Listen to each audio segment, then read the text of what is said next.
Pour bien s'entendre, il faut bien s'écouter. Rendez-vous sur M, la petite radio du Grand Maghreb. Avec Madame Nassera Dutour, porte-parole des collectifs des disparus que nous l'avons. Madame Nassera Dutour, bonjour. Oui, bonjour. Marhaba bik. Nous allons parler des disparus parce qu'il y a 3 jours, c'était la journée mondiale pour les disparus. Vous pouvez nous dire 2 mots sur cette journée mondiale pour les disparus? Oui, c'est une journée pour nous qui est beaucoup exceptionnelle, à laquelle on attache beaucoup d'importance, puisque les associations de victimes de familles de disparus ont bataillé à l'instar des maires de la place de Mai en Argentine, par exemple, qui ont beaucoup bataillé pour faire reconnaître la disparition forcée comme un crime contre l'humanité, ce qui est aujourd'hui dans les textes internationaux par la Convention, et qui ont bataillé aussi pour que cette journée soit proclamée journée officielle, proclamée par les Nations Unies. Elle a été proclamée journée officielle il y a 3 ans de ça, mais nous, les associations de familles de disparus, nous l'avions déjà proclamée à notre façon depuis plusieurs années en amont de cette date officielle.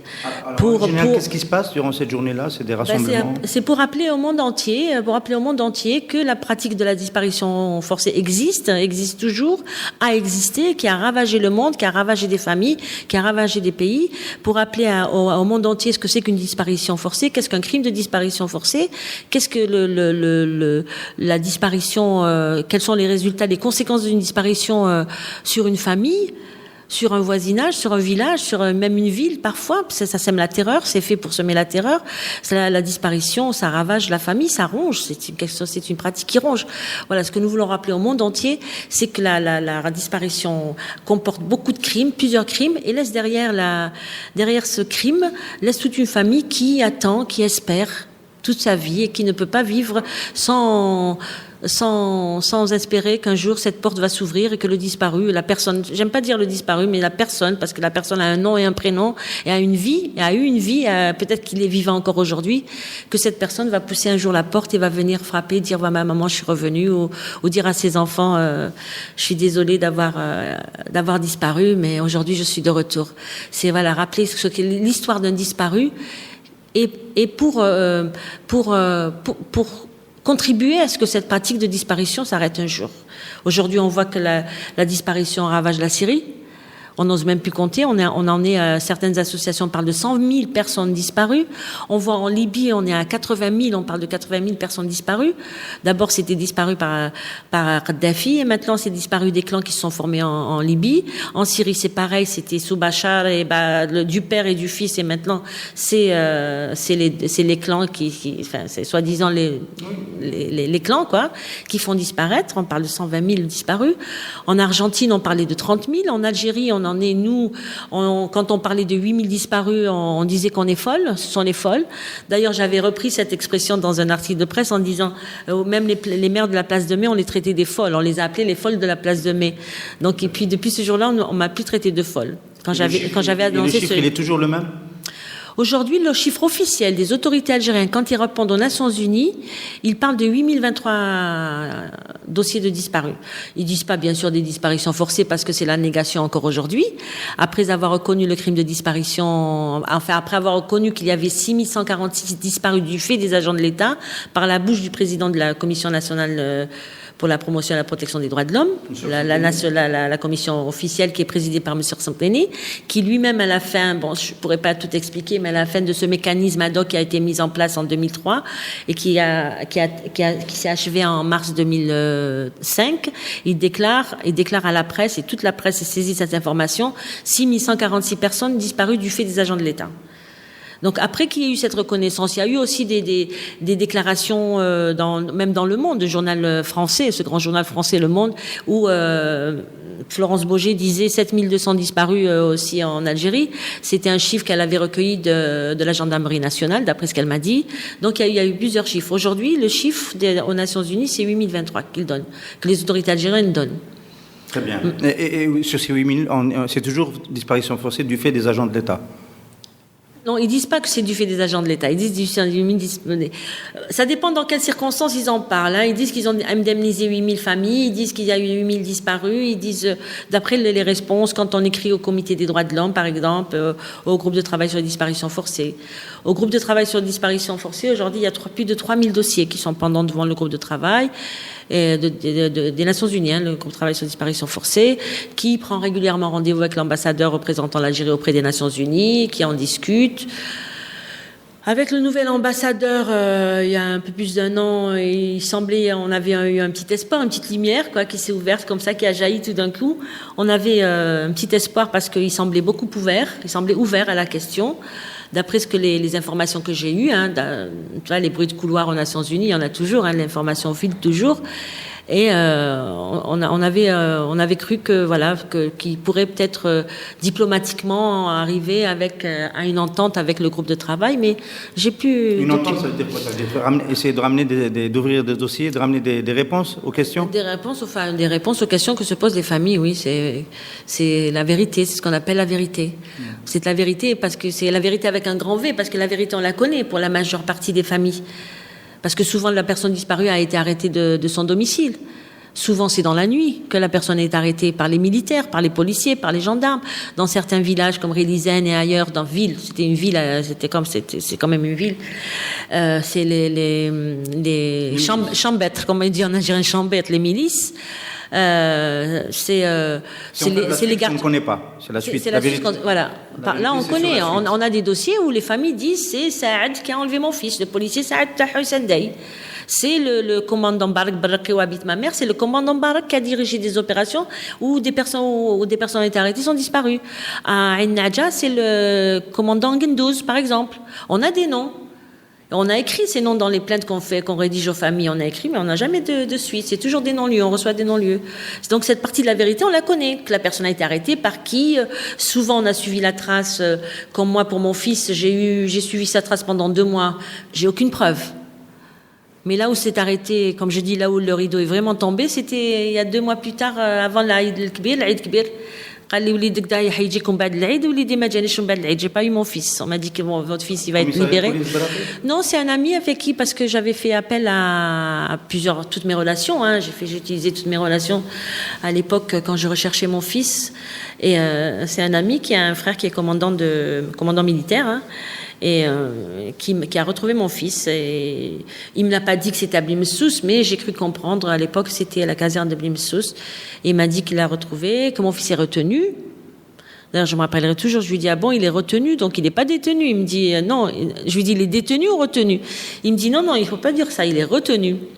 Ouais, mais c'est pas pareil. Donc c'est pas une détention officielle, quoi. C'est une détention secrète. Des cas comme celui-là, Madame Tour, il y en a des centaines et des centaines autour de vous, des parents ici, plus ou moins d'avoir des informations sur leurs proches toujours à ce jour. Disparus pendant les premières semaines, puis à un moment donné, il n'y a plus de traces. Oh non, pendant les premières semaines, pendant les premières années même, hein, il y a beaucoup. Ah oui, pardon, c'est des personnes qui ont suivi, on a des dossiers où, par exemple, ils ont, dans la wilaya Tipaza, certains ont pu voir la personne qui a été arrêtée dans des gendarmeries, oui, qui l'ont apporté à manger, qui ont apporté des vêtements pendant 3 mois, et je crois que j'en ai un dossier où c'est jusqu'à 8 mois.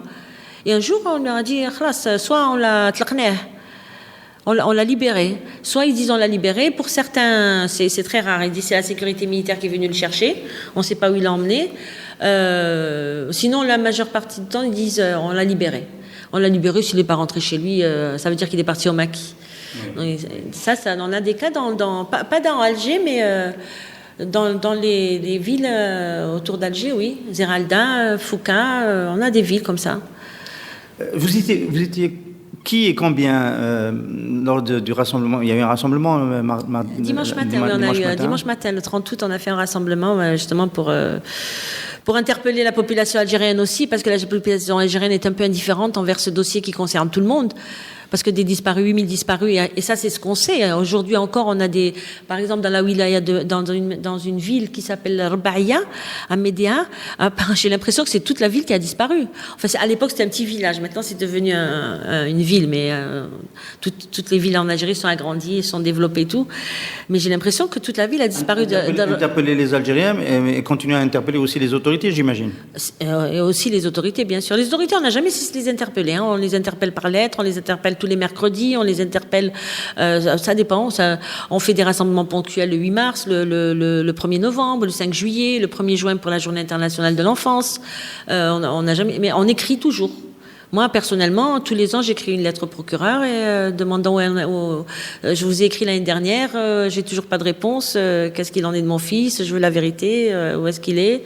Et au ministère de la Justice, au ministère de l'Intérieur, à la Commission nationale des droits de l'homme, dite des droits de l'homme. Oui, justement, à propos de cette commission, on a l'impression que depuis cette fameuse déclaration de M. Santéné, qui reconnaît la responsabilité des pouvoirs publics sur plus de 6000 cas de disparition forcée, il ne s'est plus rien passé. Tout s'est arrêté. Est-ce qu'il s'est passé encore quelque chose depuis qui vous laisse penser, espérer un bout de vérité sur ces dossiers? Enfin, c'est pas ni la commission ni Santéné qui nous laisse espérer. Ce qui nous laisse espérer aujourd'hui, c'est vraiment notre détermination à aller jusqu'au bout des choses, jusqu'à la vérité. Et à la justice, j'espère. Hein. Pas seulement la vérité, mais la justice. La justice, le procureur, il ne répond pas. Il n'y a pas une plainte contre X dans ces cas-là. On a déposé plainte contre X, on a déposé parfois des plaintes contre la personne concernée. On n'a jamais eu de réponse. Soit on n'a pas de réponse, soit c'est un non-lieu. C'est une tifaf ou jdawa, c'est un non-lieu. Filhal, je ne sais même pas ce que ça veut dire. En l'état. Mais la justice ne répond pas. Le procureur, non, mais c'est invraisemblable. Hein, comme je me dis souvent, plus rien ne m'étonne dans ce pays. Quand le procureur de la République du tribunal d'Abban Hamdan ouvre sa porte et voit Madame Boucherf devant sa porte, il lui dit « Ah, c'est encore vous ?» Elle lui dit « Oui, c'est encore moi », et puis il lui ferme la porte au nez, il claque la porte. Mère de disparu, oui. Mère de disparu, elle a eu beaucoup plus tard, plus de 10 ans plus tard, elle a eu une information comme quoi son fils serait mort dans une cellule du commissariat central d'Alger, par un témoin qui a été auditionné par le procureur. Donc la personne est venue, qui était avec lui dans la cellule, qui l'a vu mort, qui l'a vu mourir, a été témoignée devant le procureur, et on a trouvé l'audition de ce témoin dans le dossier qu'on a retiré du tribunal. Et Madame Boucherf est partie à la recherche de ce garçon qui a témoigné. Il lui a dit je n'ai jamais osé vous le dire qu'il est mort. Je voulais pas vous faire de la peine. Mais quand j'ai été convoquée devant le procureur, je lui ai dit voilà, on a été torturés. Voilà comment on a été torturés. Voilà comment ils nous ont emmenés. Il les a emmenés au parc zoologique pour les torturer.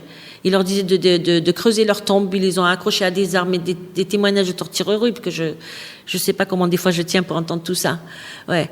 Et il a dit jamais osé vous le dire. Et donc depuis, elle dit je veux la tombe. Maintenant, mon fils, il est mort, vous l'avez tué. Où est sa tombe? Et il lui répond, le procureur, finalement, elle est restée toute la journée. Il a fini par la recevoir. Ce jour où il lui a fermé la porte au nez. Il lui a dit, tant que là-haut, je ne peux rien faire. Tant que là-haut, je ne reçois pas d'instruction d'en haut, je ne pourrai jamais rien faire. Le procureur de la République. Est-ce qu'il y a d'autres cas où on a fini par savoir la vérité par des témoins qui sont sortis, etc.? Bon, ce genre de vérité, malheureusement, on en a beaucoup, de témoins qui sont sortis, parce que généralement, quand ils arrêtent en groupe, quand c'est des arrestations en groupe, il y a toujours un. Et ça, j'ai remarqué dans tous les dossiers, il y a toujours un qui revient. Quand c'est 7, il y en a 6 qui disparaissent, il y en a un qui revient. Quand c'est 8, il y en a 7 qui disparaissent, il y en a un qui revient. Mais toujours. Il n'a pas toujours toute la vérité sur la suite. Non, il a juste des témoignages pour dire que voilà, j'ai l'impression que celui-là, il est mort sous la torture. Ouais. Où est-ce qu'ils les ont amenés? Mais souvent, quand ils arrivent mais au moins, on sait où ils les ont amenés, hein. Et souvent, ils ont les yeux bandés. Mais après, à force d'être dans le lieu, ils arrivent à capter les sons. Parce que l'imam, le jama', l'hôpital, ils arrivent à capter des sons et souvent, souvent ils arrivent à localiser l'endroit où ils étaient, mais sans aucune preuve, qu'on n'a pas de preuve, parce qu'ils leur bandent les yeux ou ils leur mettent leur pull sur la tête avant de les faire entrer là où ils les emmènent. De tout ça, on le sait, hein, cette partie de la vérité, on la connaît. Hein. Et puis souvent, il y en a qui témoignent, qui n'ont pas peur, qui viennent au bureau, qui disent moi j'étais avec. Je ne veux pas citer de nom parce que je ne veux pas faire de peine aux parents qui ne veulent pas qu'on les cite, mais voilà, lui, je l'ai vu mourir, par exemple. Des filles, on a vu mourir des filles aussi qui ont été arrêtées, qui sont disparues, comme par exemple Amina Ben Slimane. Ça fait 18 ans que le mouvement existe, ça fait 18 ans, je me rappelle, du premier rassemblement à la Grande Poste.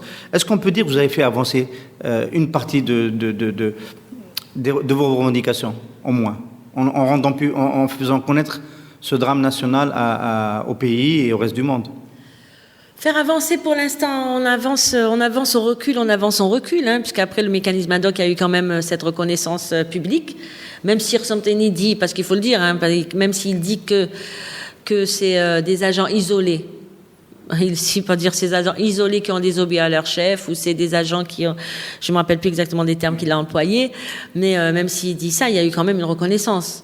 Malheureusement, on avait cru gagner à ce moment-là, mais malheureusement, derrière, on a eu la Charte pour la paix et la réconciliation nationale, qui a failli nous briser, qui a failli briser. La Charte, c'était septembre 2005. Les textes d'application, février 2006, qui a failli nous briser, hein, qui a failli casser le mouvement. On a eu chaud, on a eu très très peur, hein, les familles. D'ailleurs, ils nous avaient mis la pression avec les intimidations et les menaces. Moi, j'ai reçu des menaces de mort par téléphone, par intermédiaire, en 2005. C'était très très. Et on vous invitait à abandonner vos revendications et à reconnaître et à accepter des indemnisations, c'est ça? On ne parlait pas encore d'indemnisation en 2005, on parlait seulement de tourner la page. Hein. Voilà, Lifet Met Bouteflika, quand il est arrivé au pouvoir en 99, il a dit Lifet Met, le passé est mort, il faut tourner la page. Donc les disparus ne sont pas dans mes poches, le passé est mort, tout le monde est mort. Il nous a présenté ses condoléances et il nous a traités de pleureuses, des bêtes. Et voilà, on lui faisait honte dans le monde. Oui. Ce que j'ai dit aux familles, moi j'ai pas honte. Si on lui fait honte, moi j'ai pas honte. J'ai torturé personne, j'ai tué personne, j'ai égorgé personne, j'ai commis aucun crime, j'ai pas pillé le pays, j'ai pas volé, j'ai pas honte. Je réclame la vérité sur mon fils avec ma photo. Si je lui ai fait honte dans le monde avec mes photos comme des pleureuses, eh ben je continuerai à lui faire honte. J'ai dit aux familles, si lui il a honte, ça veut dire que le monde nous a vus. Et si le monde nous a vus, c'est ça qu'on a gagné aujourd'hui. Même si on n'a pas de réponse à nos revendications, on a gagné que le monde nous a vus et que lui il est honte, qu'il se cache, qu'il a honte de dire que dans son pays il y a des disparus. Mais il y a un slogan qu'on lance, il y a Raïs Bouteflika, la khaïf min haqiqa. Il y a Raïs Bouteflika, tarikh yashhad alik. Voilà, c'est pourquoi vous avez peur de la vérité, et tarikh yashhad alik, je ne sais plus comment dire en français, que l'histoire témoignera. Justement, alors il y a des mamans de disparus qui sont partis ces dernières années, parce que ça fait quand même un moment, qui sont décédés sans avoir jamais connu la vérité. Qu'est-ce qui se passe dans votre... Qui sont les acteurs? Qu'est-ce qui se passe dans votre collectif? Est-ce qu'il y a un renouvellement? Est-ce qu'il y en a qui finissent par jeter l'éponge? Est-ce qu'il y en a qui ont renouvelé? Beaucoup, les familles ont résisté au départ et puis après elles ont été influencées par l'entourage, par les autorités elles-mêmes. Moi-même, à la wilaya, ils m'ont dit si vous prenez pas l'argent, ça repartira dans les caisses de l'État. J'ai dit tu peux le prendre, tu leur donnes ton fils si tu prends l'argent. Moi, je suis pas venue pour l'argent. J'ai accompagné des familles qui avaient des dossiers qui avançaient pas, quoi. Et voilà, donc on a perdu des points, mais je ne me rappelle plus de la question. En Algérie, on ne peut pas juger les responsables. La charte a donné une forme de blackout, d'impunité pour les acteurs, que ce soit d'un côté comme de l'autre. On parle des terroristes aussi. À l'étranger, est-ce qu'on peut espérer que la vérité vienne de là? Il y a notamment, par exemple, en France, cette histoire de Nîmes, où il y a un procès qui peut avoir lieu de membres de l'ancienne milice de Rélisène qui sont poursuivis et qui pourraient être déférés devant un tribunal. Est-ce que vous attendez quelque chose de ce type de processus à l'international qui peut faire en sorte que dans un procès, on apprenne quelque chose sur ce qui s'est passé?